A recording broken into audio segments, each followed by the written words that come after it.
Hi, I'm Caroline and I run Bright Prospects Tutoring, and I'm here with my student Emily today, and she's going to introduce herself and tell us a bit more about what we're going to be doing. Hi, I'm 10 years old and I like to play games to help me with my spellings.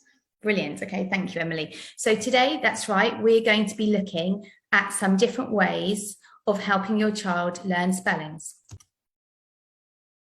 So what we're going to do today is we're going to look at some different strategies that we use in our lessons to learn spellings and some games we can play that hopefully you'll be able to use at home, and it'll just make the whole process a bit more fun.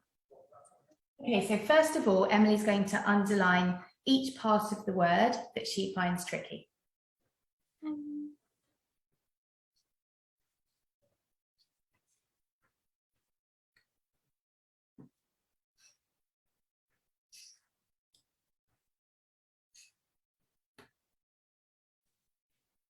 Once you've done this, obviously it's going to depend from child to child what they find difficult. It might not be the same as what you find hard as an adult, so it's worth bearing that in mind.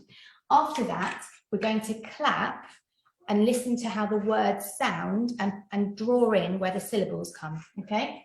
So first of all, na,